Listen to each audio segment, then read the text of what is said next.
الحمد لله الذي أكمل لنا الدين وأتم علينا نعمته وجعل أمة الإسلام خير أمة وبعث فيها رسولا أمينا يتلو عليها آيات ربه ويزكيها ويعلم الكتاب والحكمة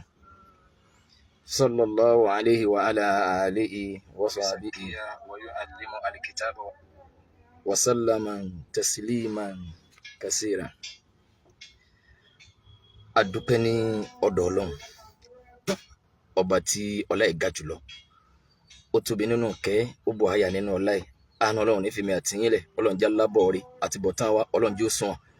ọlọ́mọdé tòrú má wà náà lọ́wọ́, mọ́ fi wá ṣẹ̀sìn ayé, má jà bá wọn ṣẹ̀sìn lálẹ́ kíyámà, ọlá bọ́lọ́run ọba ti tó, Ọlọ́run mọ́ wà dó lórí dáadáa, ọlá la hawla wala quwwata illa billahi al-aliyyil azim. Bàbá wa Kọ́lá Olóòtú, bàbá Kọ́lá Olóòtú, ta ní ń parọ́ láàrin àwa àti bàbá Kọ́lá Olóòtú lórí ọ̀rọ̀ Muyideen? Mo ní bí 30 minutes tó bá tiẹ̀ lé, mo fẹ́ k'Ọlọ́run ó fún mi ní àǹfààní kí n summarize ẹ̀ kó má kọjá bẹ́ẹ̀. Ọ̀rọ̀ yìí máa gùn gan o, mátà yìí máa gùn gan, àmọ́ k'Ọlọ́run má sọ lórí ibú máa wa lọ́wọ́. Ọlọ́jọ́ kan sọ̀rọ̀ wọn ajé Ọlọ́run má jẹ́ ó kú lẹ́sìn má yè mí lọ́wọ́, má jẹ́ ó kú lẹ́sìn má mi lọ́wọ́, torí pé tí ó bá ti kú lẹ́sìn àdánwò tó burú ni, bọ̀ tí ó bá ti kú lẹ́sìn agbègbè ẹ̀sìn náà ni ó máa wà. Èyí tó jẹ́ kí n dájú ọ̀rọ̀ kọ bàbá Kọ́lá Olóòtú lórí ọ̀rọ̀ Muyideen ní àkókò yìí ni pé prógrámù wọn tí wọ́n ṣe láàárọ̀ yìí ní ó gbóná fẹlifẹli. Ọlọ́run máa dá ẹ̀dá bẹ́ẹ̀, mo kàn nífẹ̀ẹ́ bàbá Kọ́lá Olóòtú, mo nífẹ̀ẹ́ wọn torí pé wọ́n ní ẹ̀bùn àgbékalẹ̀ ọ̀rọ̀, wọ́n ní ẹ̀bùn kéèyàn mọ̀rọ̀ sọ. Ìkẹ́ Ọlọ́run ni, ìdẹ̀ra Ọlọ́run ni, ìtọ́wákùn bẹ́ẹ̀ ni wípé báwo lèèyàn ṣe lò lèèyàn jẹ́jọ́ ẹ̀. Àtàwọn àtìyín báwa ti máa sọ mọ́, bá ti jẹ́ gbajúmọ̀ mọ́, á jẹ́jọ́ ẹ̀ lálẹ́ kíyámà. Bàbá yìí sọ àwọn ọ̀rọ̀ kan torí pé kí n tó mú fún ọ lórí ọ̀rọ̀ tọ́pìkì mi gan, mo fẹ́ clear nǹkan bíi méjì. Gẹ́gẹ́ bí olóye amòye ẹni tí ọmọọ̀rọ̀ sọ tí wọ́n jẹ́, wọ́n sọ àwọn ẹ̀dà ọ̀rọ̀ kan nípìnlẹ̀, wọ́n pa lásàmà, àmì mi náà ni wọ́n ń fún lésì bí wọn ò tiẹ̀ dákọ̀ nípa pé iléeṣẹ́ rédíò tẹ́ ń wò yìí ó ní téèyàn lè sọ lórí iléeṣẹ́ rédíò, àmọ́ téèyàn bá lè ra fóònù fún rẹ̀ tó bá fi lè tan kámẹ́rà sí rẹ̀ níwájú, ó lè sọ tó bá wù ẹ́. Wọ́n wá ní ó yẹ kíjọba gan lè bá wa regulate ọ̀rọ̀ mídíà bí wọ́n ti regulate rédíò, tó jẹ́ pé gbogbo rédíò station, tẹlifíṣàn station ó ní tẹ́ lè sọ ń bẹ̀, torí pé lọ́pọ̀lọpọ̀ gbà rédíò ni tífì ni kódà wọn faramọ́ kéèyàn ó rìkọ́ọ̀dù gbogbo ohun tó bá fẹ́ sọ kí wọ́n kọ́kọ́ mọ́nítọ̀ ẹ̀, torí pé ó gbọ́dọ̀ against any religion. Bó bá jẹ́ mùsùlùmí ó gbọ́dọ̀ against Christian, ó gbọ́dọ̀ against abọ̀rìṣà kó wá bọ́ sórí rédíò, ẹ̀yin abọ̀rìṣà ayé yín mà ti rí o, ẹ̀yin mùsùlùmí. Lórí rédíò àjọ ní kálukú la ní òríyà láti lè ṣe ń tó bá wù. Bàbá yìí wá ní ẹni tí ó bá ní káwọn má ṣe sọ̀rọ̀sọ̀rọ̀ má lórí rédíò, a jẹ́ pé yóò bá wọn wá iṣẹ́ igi gẹdú àbí nǹkan tí yóò lówó lórí bí iṣẹ́ táwọn ń ṣe lọ́wọ́ yìí. Ìtumọ̀ rẹ̀ ni pé ẹni tí ó bá ní táwọn ń ṣe yìí kódà, a jẹ́ pé yóò bá wọn wá sẹ́mi. Ọlọ́run ní gbàgbà lọ́wọ́ yín, ọlọ́jọ́ kan sọ̀rọ̀ ẹ̀wọ̀n ajé Ọlọ́run. Sẹ́rí kìí ṣe gbogbo èèyàn tó bá sọ̀rọ̀ lórí mátà yìí lèmi lè sọ̀rọ̀ lé lórí, but ẹni kímọ̀ kéré nínú ìlú o, gbajúgbajà àwọn èèyàn míì tán sọ̀rọ̀ tọ́kàlì máa sọ̀rọ̀,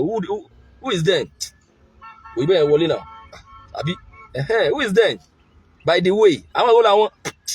ẹwọ àgùntàn ọ̀jẹ́ lábẹ́ Gẹ̀ẹ́sì, iṣẹ́ ọwọ́ ọ̀lẹ lọ̀lẹ́ ń jẹ bí èèyàn bá ti ní mọ́, tó o bá ti kálukú ni má gàjẹ́ lójúde bàbá ẹ̀. Torí ẹ̀ sára àwọn èèyàn kan ń bẹ bẹ́ẹ̀ mi ṣe wà yìí, èmi àwọ̀ ò lè bá wọn ṣe tẹ́yẹ́yẹ́ torí pé àwọn fẹ́ máa tẹsẹ̀ bọ́sẹ̀ èyí ẹ̀sìn wọn ò ní kàn ṣe èyí ó jẹ́ jásí pé tá a bá fẹ́ bá yàn ṣe á kàn bá a ṣe pé tọ́ ìwọ́nu Ọlọ́run lágbègbè bó ti yá wa mọ́. Báwọn náà ò ṣe lè báwa náà ṣe tẹ́yẹ́yẹ́ torí pé bí wọn náà bá ń sá fún pé ọ̀fẹ́ kí wọ́n rí ọmọ fọlọ́run sọ, èmi gan ń sá fún ọ torí ẹ̀ tí ẹ bá ti ń rí rẹ̀ pé òun rí bákan kí láǹfààní rẹ̀ sí mi tẹ́lẹ̀ gan. Ọlọ́run má lé mi lọ bá ẹni tí ó sọ mí dẹni ẹ̀sìn. Who will help you cannot stress you. Ìbẹ́ ẹ̀ ń kí náà. Àmọ́ bàbá Kọ́lá Olóòtú ẹni kímọ̀ ẹ jẹ́ n fún yín ní mọ̀ràn níbẹ̀ yẹn sẹ́rí radio station TV station tá bá bí ẹ̀yin nísìnyí mùsùlùmí lẹ́ ń claim pé mùsùlùmí nìyí ṣé mọ̀ pé radio station yìí ilẹ̀ Yorùbá nìkan kọ́ ló wà ó wà káàkiri gbogbo Nàìjíríà ni Christian ń ṣe program àwọn ẹni tí kò ń dẹ́sìn ẹni tí ò tiẹ̀ free thinker náà ń ṣe program àjọ nẹ́ni but báwo lẹ́yìn ṣe fẹ́ manage pé mùsùlùmí lẹ́yìn belief tẹ́yìn nìyẹn ìjọba ti regulate ntẹ́lẹ̀ sọ́ńbẹ̀ ẹ gbọ́dọ̀ criticize ẹ ní religion ẹ balance ẹ̀sìn yín gangan ti wá regulate yín ma yalfisu min qawlin illa ladayhi raqibun atidun raqibun atidun tọ́lọ́wọ́n bá wí yẹn pé gbogbo ń tá a bá sọ Ọlọ́run ní àní sọ ọ̀rọ̀ kan tẹ́yẹ̀ bá lápẹjọ kí ẹ ká rò pé opportunity ní media ò lè sọ tó wù kọ́kà tẹ kámẹ́rà síwájú kọ́ máa bẹ́ẹ̀ bú tí wọ́n bá rí ọ arrest tọ́ ọ bá lu ẹ̀wọ̀n ọba tó àwọn tó ọba ló kọjú Ọlọ́run ọba wọn dúró dì ọ́ kẹ́yẹ̀ kan tilẹ̀kùn mọ́rí kọ́ máa sáàkì mo wà ń bí kó rìkọ́ọ̀dù mo ti dé bí kọ́ padà mọ́ play ẹ̀ bí gbà tí ń ṣe láìfù lọ́wọ́ pé wo kò sí tẹ́ ṣe àjọ nílùú ní o bọ́ ọba sọ tí ò yẹ Ọlọ́run ó bi ọ́ léèrè èyí ò lè torí pé bóyá wọ́n regulate rédíò sẹ́rí bí wọ́n ti regulate rédíò yẹn àwọn ò regulate ẹ̀ débi wípé bóyá tó bá jẹ́ mùsùlùmí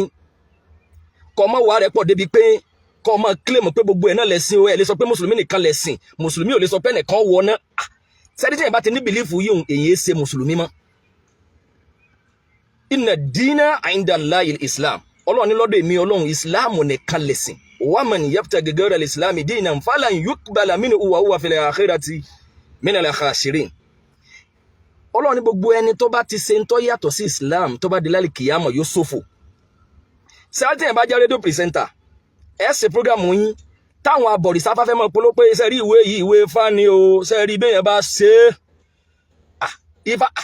ifá ń sọ̀rọ̀ tó lágbà ifá ò kéré nú ẹ̀sìn ìlú wa yìí ni wọn ò ti fàyè gbáfà kò gbọdọ̀ jẹ́ pé mùsùlùmí ni ọmọ ìntàfíù wọn ní òtò àmọ́ ṣe ìsìbáàtù ẹ̀sìn wọn pé ẹ wo ẹ̀yin èèyàn ẹ pé bàbá yìí wọlé o gbogbo òṣòro tó bá dé bá yín ẹ máa lọ bẹ̀ sẹ́rí àrídọ̀bẹ̀lẹ̀ kúfùrùn ẹ̀ ń tẹsẹ̀ bọ́ra wọn nìyẹn alágàbàgebè ni wọ́n ń pè é mú kan ẹnìkan ò lè dìyín lọ́wọ́ mú bẹ́ẹ̀ bá lẹ ẹ̀dá bọ̀rìṣà o gébù ló kọ́ mí o wàláì ìfẹ́ tá a ní sí yín yóò tó máa lékún ni but ẹ ní kílèmù mùsùlùmí kẹ má wàá mánéjì mùsùlùmí tẹ́ ẹ jẹ́ yẹn torí pé ìtọ́lọ́run bá fẹ́ ṣe fún yín yóò fún yín tẹ́ ẹ bá ti lè pera yín ní mùsùlùmí ẹ mánéjì ẹ̀sìn tẹ́ ẹ dì mú torí pé bìlífù kan lẹ́yìn ní lẹ́ fi gbà pé Ọlọ́run ọba kì í ṣe mẹ́ta ọ̀kan ni àwọn kan wá gbà pé Ọlọ́run baba Ọlọ́run ọmọ Ọlọ́run ẹ̀mí mímọ́ ẹ̀yin wá gbà pé kúlẹ̀ huwallahu ahad ọ̀kan lọ́lọ́run lámù yalid kò bímọ wàlámù yuhlad ẹnìkan ò bí sẹ́rí bìlífù yẹn ti yàtọ̀ tíjọba bá wá dà pọ̀ ẹ̀yin lẹ́wà ni ó ti kètò ti yín àbí ọ̀ya ráfẹ́lì ọ̀ya gbé wọn sáfẹ́fẹ́ ẹgbẹ́ ètò abẹ́ nídìí omi ni ẹ fún wọn lómi ẹ fún àwọn bàbá lómi ẹ rí pé wọ́n láàgùn ni muamaláàtì nìyẹn àmọ́ kẹ́ wá gbé wọn wá kéèyàn máa wá polówó sọ́jí kẹ́tù máa ní haragbaragbara wọ́n láwọn èèyàn wọ́n wá bí kíní yẹn wọ́n ládùú àgbà ibi tá àdúrà ti ń gbà rẹ o ẹ tọ̀ wọ́n wá bàbá ẹ fi nọ́mbà yín kalẹ̀ ẹ jẹ́ wọ́n wá yín wá rédíò ṣẹṣẹ ń bẹ káàkiri Nàìjíríà náà wá ìtawà Yorùbá rí bẹ́ẹ̀ wá ìta irú ń tà rí lọ́dọ̀ yín bí yẹn wá ìtawà ọmọ ríru ẹ̀ ní gbogbo mi ṣe rí gbogbo ibi tẹ́mi rìn dé èmi ọ̀sán làákà yìí mi nu wá ìtàwọn Christian fi ní táìmù tiwọn Christian náà ló máa interview wọn òun náà ni wọ́n máa kéde ìyìn rere eré òkè kíní kan ìwé Ifá mo fi ọba tó lẹ̀mí mi búra láàárọ̀ ẹni tá à ń gbọ́ program yín lọ́wọ́ ìkan nínú àwọn àfáà kan wá béèrè pé ṣé mùsùlùmí ni bàbá yìí ni mo ní mùsùlùmí ni wọ́n bàtẹ́ torí pé ẹ̀ ń dọwọ́rú àwọn èèyàn mọ́bí tẹ́ ẹ tò sí wọn mẹ̀sìn tẹ́ ẹ ṣe ẹ̀ kàn lọ múra ni but belief stand lórí ẹ̀sìn yín àwọn àfáà tí wọ́n súnmọ́ yín ẹni kí wọ́n tú suratul kafirun fún yín kul ya ayyuhal kafirun kí wọ́n tú dé parí fún yín ẹ mọ̀ pé Ọlọ́run ti ṣe ìyàtọ̀ ẹ̀ sẹ́rí kẹ́ wá sí ìyàtọ̀ ẹ̀ gangan oní òbí àlàáfíà jù láwùjọ àwa Yorùbá jẹ́ kí kírísítẹ́nì ọmọ pé wọn mùsùlùmí ni wọ̀ jẹ́ kí mùsùlùmí ọmọ pé mùsùlùmí lèmi abọ̀rìṣà lẹ́yìn ẹ má jà dà pọ̀ tá a má bá mi pé Muhammadu sallallahu àwọn ti abọ̀rìṣà ni wọ́n má ṣe Muhammadu sallallahu alaihi wasallam má bá mi wí kọ̀ọ̀kan anabi sallallahu alaihi wasallam anabi sallallahu alaihi wasallam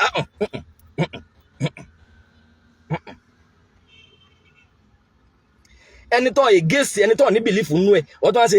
torí pé ọfẹ nítorí fẹsẹ náà ni pé tóun bá ti ń wí báyẹn òun lè mọ gain attention àwọn èèyàn pé ẹrí pé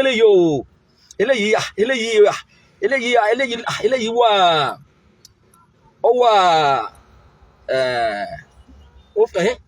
eléyìí fíyà láàrin àwọn èèyàn o eléyìí tí ń ṣe anabi sallallahu alaihi wasallam tó lè máa ẹni tó lè máa ṣe asàlámù àgbógbó ayé mùsùlùmí tẹ́ jẹ́ fáìsì mi mo kí yín o ọdún yìí àdúrà gbogbo wa ní ọgbà ọdún yìí ẹran tá a pa ẹnu ọbẹ̀ oníṣẹ́lẹ̀ kí ni tiẹ̀ ẹnìkan ò ní kí kírísítẹ́nì ó di mùsùlùmí ní túláàsì bàbá Kọ́lá Olóòtú ọlọ́run ní báyìí yín jẹ́ ẹ bá wa regulate ẹ̀ ma yalfisu min qawlin illa ladayhi raqibun atidun nítorí pé ó jẹ́ radio station èèyàn wọn ti regulate yẹn kò túmọ̀ sí pé sẹ́rí intan sọ fún yìí làlàáfíà fi wà láwọn bòmí tẹ́ ń wo Nàìjíríà part of Nàìjíríà pé àwọn èèyàn jà lórí ọ̀rọ̀ ẹ̀sìn kálukú mọ láyìn ẹ̀ kálukú mọ ẹni tó bá jẹ́ Christian wọ́n wá síbẹ̀ wọ́n mọ kéde yìnyín wọ́n wá ní mọ́ ní ọya ṣọ́ọ̀ṣì yín ọya ẹ mọ̀ pé èmi náà lè kásámù ẹ máa ṣe bí àwọn àdàbí wà ní ẹ̀ṣẹ̀ tíátà àti kálukú sọ́mọ́ gbà bàbá yìí ṣé ṣọ́ọ̀ṣì ní lọ ni àbí bá wọn gbégún àbí bá wọn nítorí pé ìtúnijẹ ìrẹ́nijẹ láti bí àwọn èèyàn mára pé bóyá wà láti pé a fẹ́ máa gba oore lọ́tún lọ́sì a fẹ́ káwọn èèyàn máa contribute lórí program wa ẹ tún wá sọ ọ̀rọ̀ kan ẹ wá ní Ọlọ́run fún yín lágbára lórí mídíà tó pé ẹni tó bá ti lè ní followers tó bá ti lè ní 1 million followers kò kéré mọ́ ò pé ẹ lè defend ara yín pé tá a bá lórí TikTok báyìí pé followers yín ti lé ní 3 million bàbá Kọ́lá Olóòtú òye yé yín ẹ mọ̀ pé gbogbo oyè èèyàn tó ń follow yín yẹn kọ́ ni wọ́n gba ti yín sẹ́ni àwọn èèyàn kan bẹ oyè yín débẹ̀ àwọn wọ́n máa nífẹ̀ẹ́ èèyàn láàbọ̀ ni jọ́mẹ́jọ tẹ́ bá ń ṣe program yẹn nìkan lẹ́yìn àti ẹ̀ ń jọ rẹ̀ torí pé yín fi yín pàrònú rẹ̀ yín fi yín najú orí yín bí entertainer kò ní àǹfààní kankan kò sí oore yín kan oore rẹ̀ kan tó lè dọ́dọ̀ yín àwọn èèyàn kan wà wọ́n kàn ń follow yín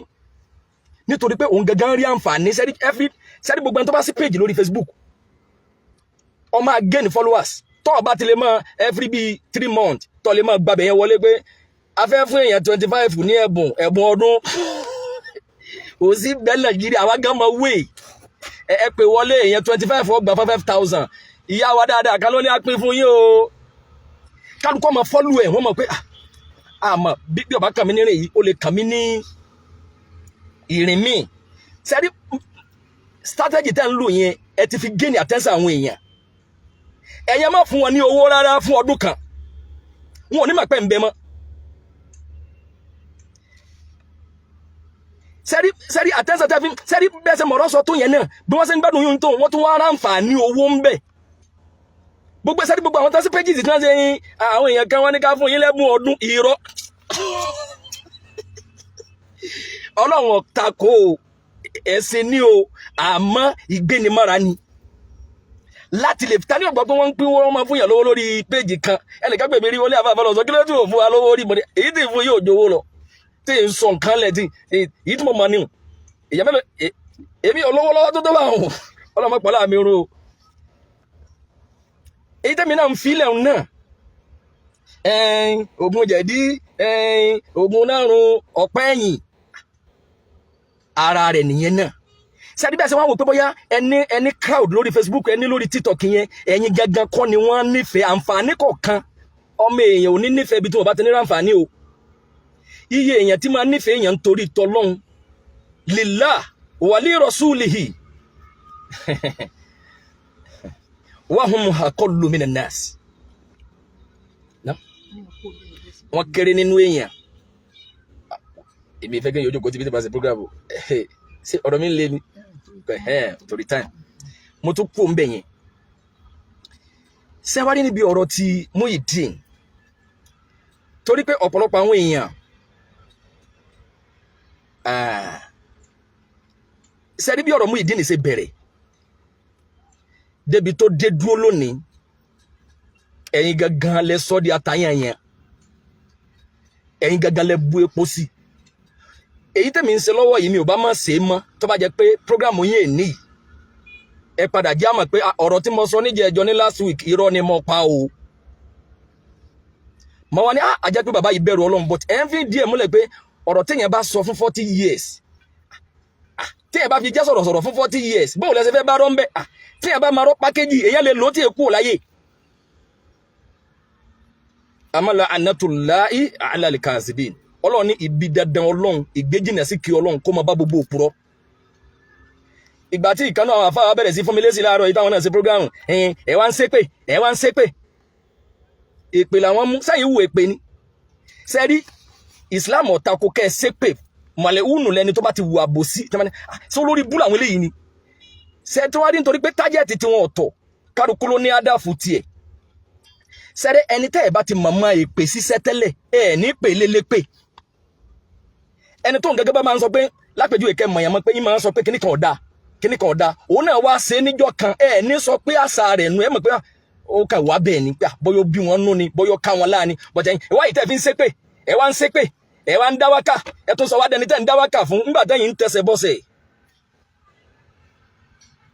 ẹ̀ ń dámú ìdí nìlẹ́bi ẹ wá dúró lórí ọ̀rọ̀ Agbala Gabriel pé èèyàn nobody is perfection kò sẹ́ni tó wà perfection láyé àmọ́ ẹ wá lè sọ pé ẹ̀bi t'Agbala Gabriel ni pé wá ìtọ́já sí pé níjọ́ àkọ́kọ́ tẹ́ kọ́kọ́ gba owó fọ́mọ yìí wá ìtẹ́ ẹ̀ ó pọ̀ àkáǹtì fún níbi tẹ́ ẹ bá dé kò rí àkáǹtì lọ́sẹ̀ àkọ́kọ́ kò rí lọ́sẹ̀ kejì kò rí ní oṣù kínní oṣù kejì oṣù kẹta wá ìtẹ́ gba owó rẹ̀ sákáǹtì yín wá ìtẹ́ ẹ̀ fún ní freedom kẹ́ wá béèrè pé bó ló wù ọ́ ká kọ́lé sí ẹ fẹ́ dá lẹ́bi ìtọ́lẹ̀ mọ̀ pé àwọn blogger wọ́n handle yín ta ni ọ̀gbọ́ngbọ́n kọ́ fẹ́rẹ́ ẹnu kọ́ wá tì àná lẹ́rù pé mo dáyé ni la'anatullahi ala al-kasibin ètò ń dùn àwa níbi ọ̀rọ̀ tiyín nìyẹn ẹ wá ń dá Muyideen lẹ́bi pé má ba Agbala Gabriel ló kọjá mọ́ má bu mọ́ ọ̀n fi bi sú olóore ni ń fi bi sú olóore intẹ́ ń sọnù tẹ́mi fi sọ pé irú oore yìí ni kọ́lọ̀ ń já àwọn ọmọ tí yín náà bá pàdé sẹ́rí gbogbo àwọn èèyàn ìbẹ̀rẹ̀ pẹ̀pẹ̀ ni pé n tí ó wá sí wa lọ́pọ̀lọ́ náà ni pé ẹni yìí ṣàánú ẹni náà òun ló jẹ́ kí wọ́n kọ́lé fún òun ló jẹ́ kí wọ́n mọ̀ òun ló bá pàdé òun ló gbé wọnú àgbàlá tẹ́ bá wá fẹ́ jẹ́ ni ire ẹ wàá rò padà pé oore òun wá dà lónìí Baba Kọ́lá Olóòtú ọlá yín ò ní parẹ́ Baba Kọ́lá Olóòtú ní Muyideen jáde nínú àgbàlá kò mú kíní kankan kú òǹbẹ́ o Allahu Akbar àgbáyín ò ní dídàkudà Baba Kọ́lá Olóòtú wá ní àìmú kankan kú òǹbẹ́ rírí táwọn rí pẹ̀lú jàlábíà tuntun lẹ́ni tí ò mú kankan jáde làwọn fi lérò pé a jẹ́ pé báàgì àjọ méjì ni wọ́n gbà àbí ṣé ìgbà wo lọ́wọ́ ṣiṣẹ́ tó fi ra sọ ẹ bá wá information yẹn kún náà mistake tẹ́ ṣe ní last week nìyẹn nígbà táyìn èyàn yẹn bá ń jáde ó ṣe lóore ní oore òun dà níbo lóore òun wà lónìí ìkà níyìn ìkà ẹ wá ń jáde lópin ìgbà tí Agbala Gabriel Muyideen bá ń jáde tí bá ń bá Agbala Gabriel ló kọjá lẹ́yìn ọmọ jáde tí ẹ mọ̀ pé àwọn èèyàn mọ̀ kọ́mẹ̀ntì fẹ́ fọ yín torí pé èèyàn tí ń support Muyideen lọ́wọ́lọ́wọ́ wọn kéré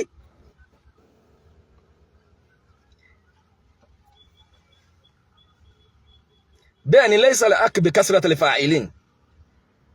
kéèrò ọ̀pọ̀ ń bì kan kò túmọ̀ sí pórí òdodo ni wọ́n wà èèyàn lè kéré ń bì kan kọjá pé bẹ́ẹ̀ ni dáadáa wà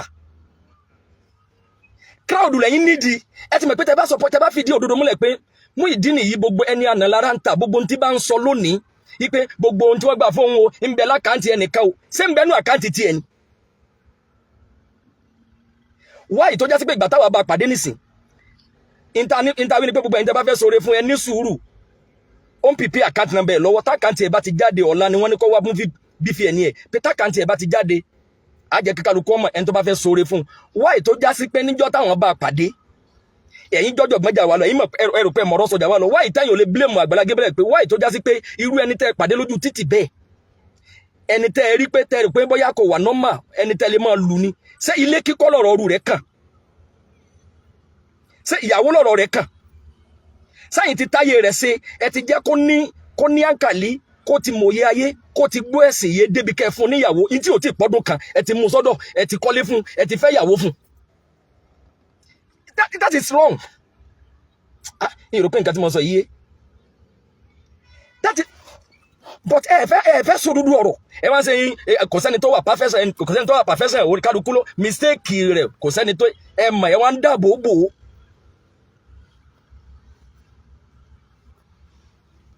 torí pé sẹ́rí in tó fa kéèyàn máa ṣépè láyẹn ẹ̀yin alábòsí ẹ̀yin mọ̀náfíkí ni pé mo rí i pé àwọn lè yí mọ̀ òdodo náà àbí síbà ilẹ̀ gọ̀ tó kẹ́ máa mọ sẹ́mà but ẹ wá sọ̀rọ̀ yìí di nanto níta fi sọ́ di nanto ni wípé ká ní bẹ́ẹ̀ náà ṣe ń jáde yẹn ẹ̀yin àfáà yẹn ni mo mí ni o tọ́jà níta wà náà lè sọ jáde lẹ́yìn náà ń sọ inú wa ó dùn kẹ́ ẹ dá Muyideen lẹ́bi tiẹ̀ kẹ́ ẹ sì dá Àgbàlá náà lẹ́bi tiẹ̀ ẹ wá ní Muyideen ò gbọ́dọ̀ jáde kó sọ̀rọ̀ mọ́ wọn ò gbọ́dọ̀ interview rẹ̀ mọ́ but ẹ̀yin ò lè sọ fáwọn bloggers tí wọ́n ń defend Àgbàlá pé ẹ̀yin náà kí ló dé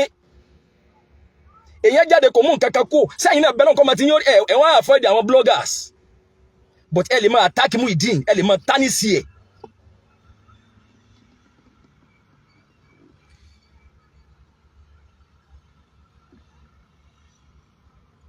ṣé ó yẹ ká rí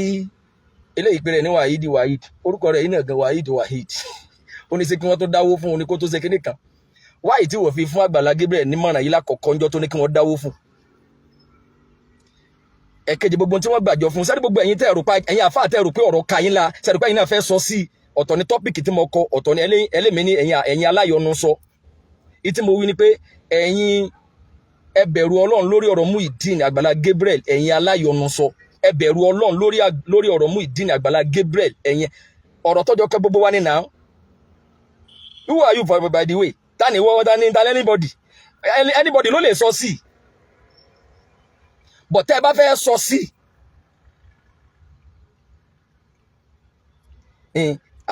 ṣé ìyàwó lọ́rọ̀ rẹ̀ kàn ṣé ìyàwó lọ́rọ̀ rẹ̀ kàn ok ẹ wá fẹ́ sẹ́rí ní tẹ́mi rò pé gbogbo yín tẹ́lẹ̀ jáde lé lórí tẹ́lẹ̀ sọ̀rọ̀ lé lórí ni wípé ok ọmọ yìí ti jáde o ìrànlọ́wọ́ tí wọ́n ṣe fún un tẹ́yìn lérò pé wọ́n ṣoore fún un ni kẹwàá ni ká tó lè gba àwọn ọkùnrin náà lẹ́ni ire nígbà tó ti lè kú lákàtà rẹ̀ yẹn tó ti kú nínú Àgbàlá òun ẹ̀tọ́ rẹ̀ ti ń bẹ lọ́wọ́ rẹ̀ ilé rẹ̀ yẹn ó ṣeéṣe ká má rè yẹn tí ó rà á fálù owó ilé yẹn iye tó bá jẹ́ sanwó rẹ̀ fún kọ́mọ bá tiẹ̀ lọ. kálukú ẹ̀ wá sọ̀rọ̀ lágbègbè yẹn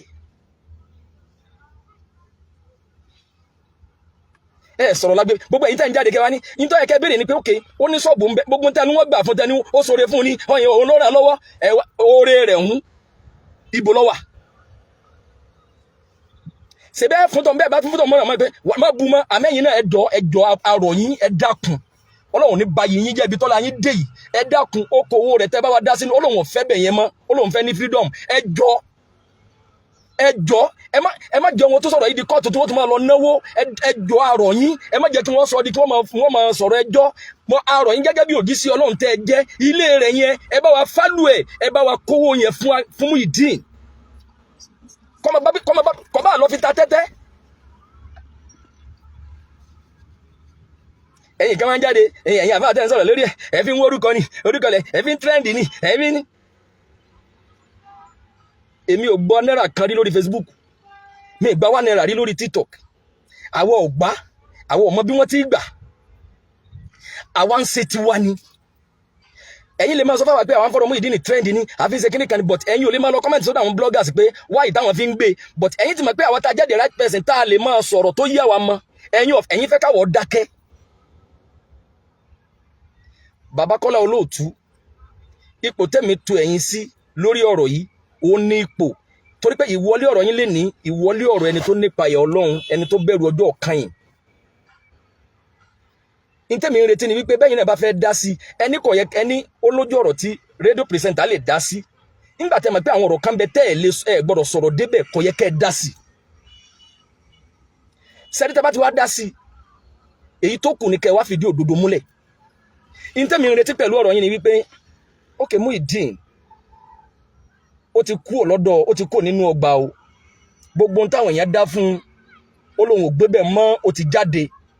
nítorí wọ́n lè máa fariwo tó lè máa fẹjọ́ alàgbà aròyìn lórúkọ Ọlọ́run nǹkan ní ẹ̀ níbẹ̀ yẹn àfẹ́jọ́ wọn gbéra ní kọ́lọ́kọ́ọ̀tù wọn lọ lè sọ pé báwo ni property báwo lọ̀rọ̀ ìyàwó ẹbí léèrè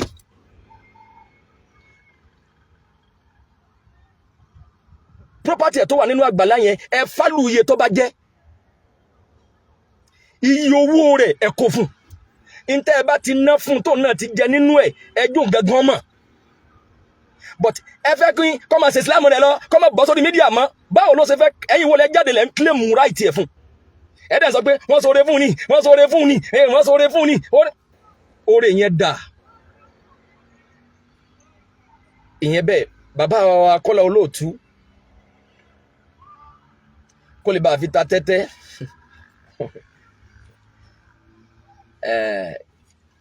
ná ṣebí fúnra rẹ̀ ni ó ló ní nǹkan ẹ̀ òun ló ní nǹkan ẹ̀ gbogbo ntẹ báyìí ti dá sẹ́rí ẹ má gbàgbé pé sẹ́rí njọ́ tí wọ́n kọ́kọ́ gbé Muyideen jáde yẹn ẹni tí ọmọ Ọlọ́run dáwó síbẹ̀ o kírísítẹ́nì dáwó o mùsùlùmí dáwó o abọ̀rìṣà dáwó o ẹni tí ì sì ran Yorùbá appearance Muyideen yẹn lásán ó contribute yẹn o lórí owó yẹn o sẹ́rí njọ́ tẹ́ ti dá yẹn ó ti di property Muyideen ìrò pé ní tí mo sọ yìí sẹ́rí àǹfààní oore tí Àgbàlá Gabriel Ọlọ́run má bà dáadáa brọ́dà náà jẹ́ bá mi ṣàlékún orí ẹ̀ bá mi dùn nínú kalẹ̀ mọ́jọ́ ta ó borí ẹ̀ ọlájọ́ kan òṣèré wọn torí pé bá ṣe tún wí náà wọ́n ti máa ní ẹ̀wọ̀n àṣubú rẹ̀ ni ok ṣe mọ̀ ẹ mọ̀ nígbà wo báyìí pé àwọn eléyìí kí lẹ fẹ́ ká tún sọ tọ́ Ọlọ́run má bà dáadáa rẹ̀ jẹ́ but ní tèmi ń retí ni wípé látọ̀dọ̀ Àgbàlá Gabriel gẹ́gẹ́ fún rẹ̀ ni wípé property Muyideen tó wà nínú ọgbà yẹn kó bá wa kó fálù ẹ̀ kódẹ̀ kí Muyideen máa bá tiẹ̀ lọ Ọlọ́run ní bá dáadáa yín jẹ́ àti gbogbo ẹni tí ó bá lágbóyé lórí òdodo yìí eléyìí ni ìwọ náà tọrọ owó fún náà ok inshallah á tọrọ owó fún tákàntì ẹ̀ bá ti jáde torí pé ẹ̀yin náà lẹ ti jáde pé kí wọ́n dá lókòwò lákọ̀ọ́kọ́ tá a bá ti wá fẹ́ gba owó fáwọn ànítọ̀ ó kó owó ta kọ́kọ́ wọ́n ti gbà lọ́wọ́ rẹ̀ o I make announcement pé n tó bí eléyìí tàbí tó fẹ́ gbà ó kó owó rẹ̀ ta kọ́kọ́ wọ́n ti gbà lọ́wọ́ rẹ̀ ní o torí pé kò ní dáa níbi tí wọ́n kọ́lé yẹn sí ká máa wá mùsùlùmí kan pé òní kọ́ rà á bọ́bá lè fi ṣe lé kéwú bọ́bá lè sẹ́mọ̀ gbígbà tí yẹn wọ́n wàhálà ni premises tí ilé yẹn wà yẹn ibi tá n tó wà ń bẹ náà tí wọ́n máa lùlù kan fi jó àti ìyìn fún Olúwa tọ́ Ọlọ́run kí ó wà pẹ̀lú ẹnì kọ̀ọ̀kan wa ní tẹ́mi wá sẹ́rí bàbá Kọ́lá Olóòtú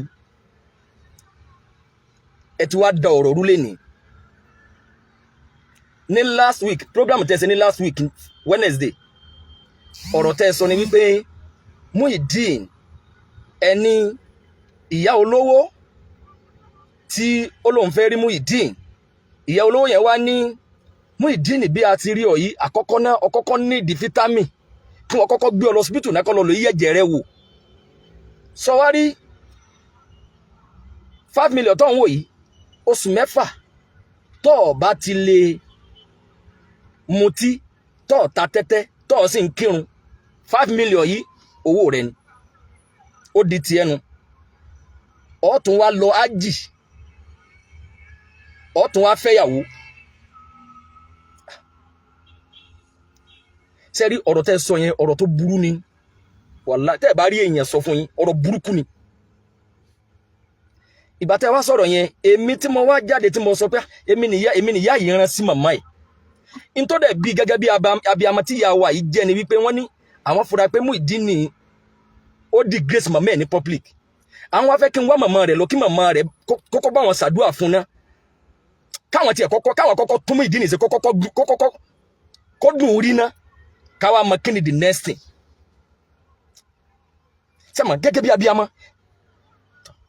wọ́n wá fún mi lówó kí n fún ìyá ẹ̀ information tẹ́ ẹ nínà nìyí tí mo sọ yẹn bàbá Kọ́lá Olóòtú tẹ́yìn bá wá fẹ́ gẹ́gẹ́ bí agbáròyìn ẹ need more information ta ni the right person tó yẹ kẹ́ pé èmi ló yẹ kẹ́ pé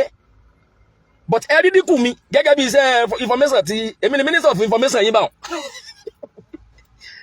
without salary àmọ́ Ọlọ́run ni Ọlọ́run làwọn ṣiṣẹ́ fún but ẹ rí àwa tá wò sí lórí tá ní crowd lórí film media àwa tá bí gbàbí èèyàn kan tí ò ní láárí bí gbàbí ẹnìkan tí ò ní túmọ̀ information tẹ̀yìn wá ní èyí tó fún mi ní 250,000 ìgbà wo ni wọ́n sọ fún yín pé wọ́n gbé Muyideen lọ hospital ìgbà wo ni ìyá yìí sọ fún yín pé wọ́n lọ yẹ̀jẹ̀ Muyideen wò ìgbà wo ni ìyá yìí sọ fún yín pé àwọn promise ẹ̀ ní 5 million pé tí ó bá ti mutí fún 6 months tí ó sì ta tẹ́tẹ́ ìgbà wo ni wọ́n promise ẹ̀ pé yóò lọ Mẹ́kà sẹ́rí ọ̀rọ̀ tẹ́ ẹ sọ yẹn bí ìgbà tó jẹ́ pé àwọn nǹkan wọ̀nyí la fi ń tàṣẹ láti lè gba Islam bí ìgbà tá a fẹ́ dúpù gbàgbọ́ ẹ̀ tánìsì méjì wa gan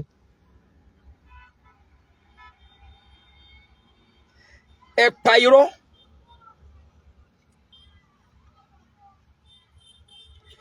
pa irọ́ mọ́ wa ní ntẹ́ ẹ̀ máa ń pa ẹ̀ ìyá tí wọ́n ṣètò ọlọ́run lára ẹ̀ ọlọ́mọdé alámọ̀rí wọn dàrú báwa wà pẹ̀lú wọn má bẹ̀tọ̀ ayé wọn jẹ́ ibi tí wọ́n ṣe é dé ẹ bẹ̀rù àfa ẹ dákun sí gbogbo tá a sọ yìí ní ọdún nìkan tó máa bẹ̀rù wa mo wá jáde níjọ́ tí mo pàdé Muyideen torí àfa táwọn náà ń sọ̀rọ̀ láàárọ̀ yìí àfa wa ẹ tún padà lórí pé Muyideen kìí ṣe mùsùlùmí náà sẹ́rí níjọ́ tí mo kówó yẹn lọ àti màmá yẹn àwọn èyí sẹ́ni tó jẹ́ pé gbogbo nǹkan náà láàmú gbé sórí afẹ́fẹ́ torí pé àwọn ò ní di crowd yẹn mo bí Muyideen níjọ́ yẹn ìgbà tí mo kó fún màmá tán tí màmá ṣàdúrà fún tán máa ní Muyideen ṣé kí Àgbàlá Gabriel tó pàdé rẹ̀ ṣé chọ́ọ̀chì ló ń lọ ni àbọ̀ ń gbégún ó lóun ò lọ chọ́ọ̀chì rí òun ò gbégún rí mùsùlùmí náà lòun ó ní àmọ́ kí Àgbàlá Gabriel tó pàdé òun ti mú nǹkan ó ní nǹkan tó mú yẹn òun ò sì lọ́rẹ̀ẹ́ ju àwọn àfáà lọ ó ní sáré gbogbo nǹkan tó mú yẹn kò ti jẹ́ kó òun lẹ́sìn mọ́ ó ní kò sí ẹ̀sìn tó bá introduce sóun nígbà yẹn tóun ní ṣe ó ní ìgbà tí Àgbàlá sì pàdé òun dẹni tó ń lọ sí church ó wá ní sẹ́mi pé gbogbo tó ṣẹlẹ̀ yìí náà ẹ̀sìn tọ́lọ̀ ń kọ́ mọ́ gangan náà ló fi jẹ́ pé ntọ́ ṣẹlẹ̀ yìí ló fi ṣẹlẹ̀ pé Ọlọ́run fẹ́ kó òun ṣe ìsìlámù náà èèyàn tí wọ́n sọ ní Muyideen ẹ̀yin wá ń play fídíò bí tí wọ́n ti interview bọ̀dá rẹ̀ tí ń jẹ́ Paul àbí ṣé kí bọ̀dá yẹn máa jẹ́ Paul kóun jẹ́ Christian só túmọ̀ sí pé àbúrò rẹ̀ tẹ́ ní bóyá àbúrò rẹ̀ àbí káyìn màmá wọn Sodiq ló ń jẹ́ mùsùlùmí lòun ò gbégún rí òun ọ̀lọ́ chọ́ọ̀chì rí ẹni Muyideen ní ẹsẹ̀ mùsùlùmí tẹ́lẹ̀ ṣé ẹ bá ń chọ́ọ̀chì rí tẹ́lẹ̀ ni ok láìkírọ́ àfidín fọ́ọ̀sì Muyideen gbà Islam èmi àtàfà àwọn àjígini tá a jọ interview rẹ̀ tí n bá tàbá upload bí táfà àjígini ti interview ẹ̀ ẹ̀yin gbóòrì àfà ajé ó yẹ pé Islam ò sí pé ní tó bá ti gbà Islam ogun ayé rẹ̀ ọ̀sẹ̀ ìkólẹ̀ rẹ̀ ọ̀padà.